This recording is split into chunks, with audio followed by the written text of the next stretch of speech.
কিছুদিন আগেও সামাজিক যোগাযোগ মাধ্যমে ভাইরাল হয় ঢাকাই সিনেমার আলোচিত অভিনেতা জায়েদ খানের একটি ছবি। সেখানে তাকে নিউ ইয়র্কের রাস্তায় রীতিমতো শ্রমিকের কাজ করতে দেখা যায়।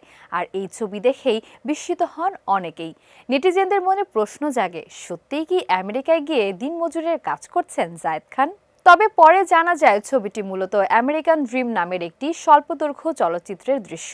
সঙ্গীতশিল্পী জন কবির পরিচালিত এই শর্ট ফিল্মে একেবারে খেটে খাওয়া সাধারণ এক প্রবাসী বাঙালির চরিত্রে অভিনয় করেছেন জায়েদ খান।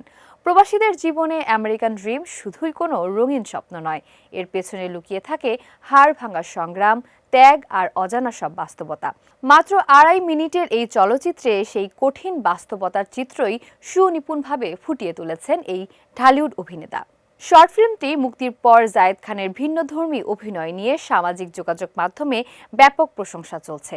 দর্শকরা বলছেন, এমন রূপে তাকে আগে কখনো দেখা যায়নি। দেশ বিদেশের দর্শকদের এমন ইতিবাচক সাড়ায় অভিভূত জায়েদ খান বলেন, সবার এত প্রশংসা ও শেয়ার দেখে আমি সত্যিই আবেগ আপ্লুত। জায়েদ খান আরও জানান, ঈদের সিনেমার ট্রেলারের চেয়েও তার এই শর্ট ফিল্মটি বেশি সাড়া ফেলেছে। যারা একসময় তাকে নিয়ে ট্রল করতেন, তাদের প্রতিও কোনো ক্ষোভ নেই এই অভিনেতার, বরং সব সমালোচনা মাথা পেতে নিয়ে শুধুই কাজের প্রতিই মনোযোগ দিয়েছেন তিনি। অভিনয় কি এখন জীবনের ধ্যান জ্ঞান মেনে তিনি বলেন, সামনে আরও ভালো কাজ দিয়ে দর্শকদের চমকে দেব।